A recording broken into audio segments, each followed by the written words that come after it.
గురూజీ మీరు చాలా బుక్స్లో కూడా రాశారు, అంటే వ్యక్తిత్వం గురించి ఎక్కువ చెప్పేటువంటి ప్రయత్నం మీరు పర్సనాలిటీ. అసలు ఏంటి వ్యక్తిత్వం అంటే? వ్యక్తిత్వం అంటే ముసుగండి.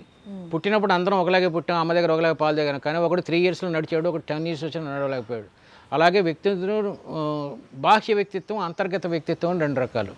బాహ్య వ్యక్తిత్వం అంటే చిరునవ్వు, క్రాఫ్, బట్టలు, మేకప్, ఇవన్నీ బాహ్య వ్యక్తిత్వం. ఇంటర్నల్ వ్యక్తిత్వం అంటే discipline, time management, personality management, promise management, ఇవన్నీ ఇంటర్నల్ పర్సనాలిటీ. ఇలా 2 రకాలు.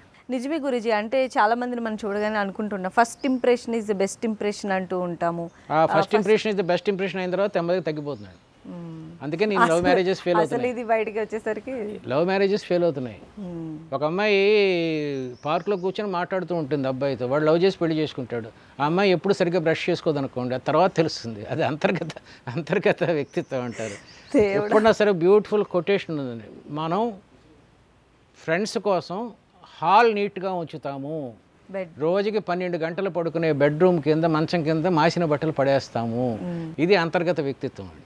బాహ్య వ్యక్తిత్వమే కాదు, అంతర్గత వ్యక్తిత్వం కూడా బాగుండాలి, బాహ్య వ్యక్తిత్వం కూడా బాగుండాలి. అయితే ఈ వ్యక్తిత్వం అనేది శాశ్వతంగా ఉండేటువంటి అవకాశం ఉంటుందంటారా? లేదండి, లేదు. ఇప్పుడు మీరు చాలా అందంగా ఉన్నారు, యాంకర్ బ్యూటిఫుల్గా ఉన్నారు, మీరు ఏం చెప్పినా అందరూ ఓకే అంటారు, డైరెక్టర్ ఓకే అంటాడు. కానీ మీరు తల్లి వేషాలు వేసిన తర్వాత కూడా ఇలాగే మాట్లాడితే ఓకే అనుకుంటే మీకు ఆర్ట్ ఉన్నట్టు లెక్క. ఓకే, చిన్నమ్మాయి అందంగా ఉన్నప్పుడు తుమ్మినా బాగానే ఉంటుంది. కానీ ఆ వ్యక్తిత్వాన్ని వయసుతో పాటు నిలబెట్టుకోవాలంటే ఏదో ఒక ఫీల్డ్లో ఆ అమ్మాయికి పేరు ఉండాలి, అబ్బాయికి కానీ పేరు ఉండాలి, తెలివితేటలన్నా ఉండాలి, మంచి పొజిషన్ అన్నా ఉండాలి, సమాజంలో పేరన్నా ఉండాలి. ఏదైనా ఉంటే ఆ వ్యక్తిత్వం కంటిన్యూ అవుతుంది. సో యవ్వనంలో ఉండగా వ్యక్తిత్వం నిలుపుకోవడం చాలా ఈజీ. అయితే మరి ఈ వ్యక్తిత్వాన్ని మనం జీవితాంతం నిలుపుకోవాలంటే ఏం చేయాలి? ఒక ఎగ్జాంపుల్ చెప్పండి. బెస్ట్ కథ చెప్పాలి. చెప్పండి. చాలా బ్యూటిఫుల్ కథ చెప్తానండి.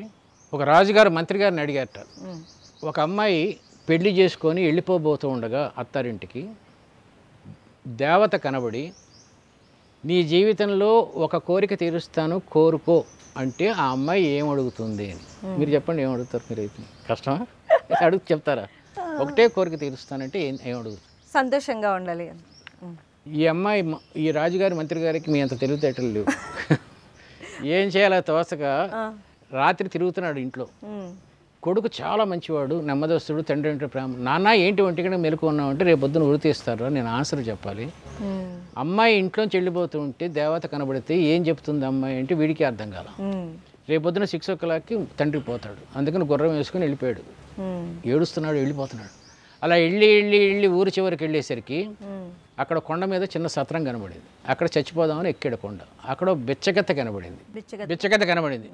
జుట్టంతా అట్టలు కట్టేసి తైల సంస్కారం లేక మొహం అంతా ముట్టిమలతో దరిద్రంగా పొట్టిగా ఉంది, అస్సలు బాలేదు.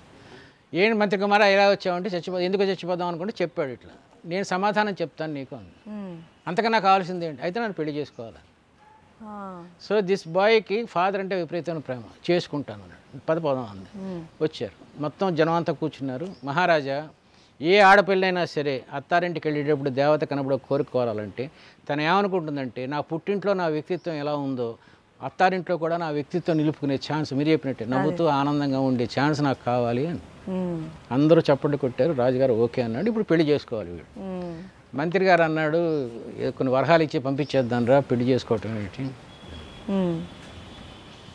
మంత్రి కుర్రాడు అన్నాడు, నేను ప్రామిస్ చేశాను అమ్మాయికి, డబ్బు కాదు ఇక్కడ, so I will marry her. అప్పుడు దేవత దిగొచ్చింది. చాలా బ్యూటిఫుల్ ఆన్సర్ చెప్పావు.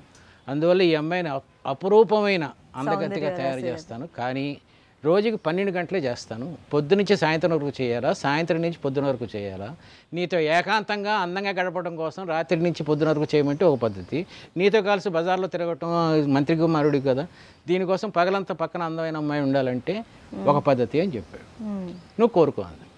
అప్పుడు మంత్రి గారి కొడుకు ఒక అద్భుతమైన ఆన్సర్ ఇచ్చాడు. ఏమిటి ఆన్సర్? నాకు తెలిసి ఈ 2 కూడా వద్దని ఉంటారేమో. 2 కూడా వద్దు కదా. ఏం చెప్పాడంటే, వ్యక్తిత్వం అంటే తను అనుకున్నది తను చేసుకోవటం. ఆ అమ్మాయి తాను పగలు అందంగా ఉండాలా, రాత్రి అందంగా ఉండాలా నిర్ణయించడానికి నేనెవరు? ఆవిడ నిర్ణయించుకోవాలి. జనంలో ఉండాలా, భర్తతో ఉండాలా, ఆవిడ నిర్ణయించుకోవాలి. అలా చెప్పినప్పుడు పూలవర్షం కురిసి ఆ అమ్మాయిని 24 hours అంతగతిగా మార్చి బోనస్ ఇచ్చింది. ఇది వ్యక్తిత్వం. సూపర్ గురూజీ. సో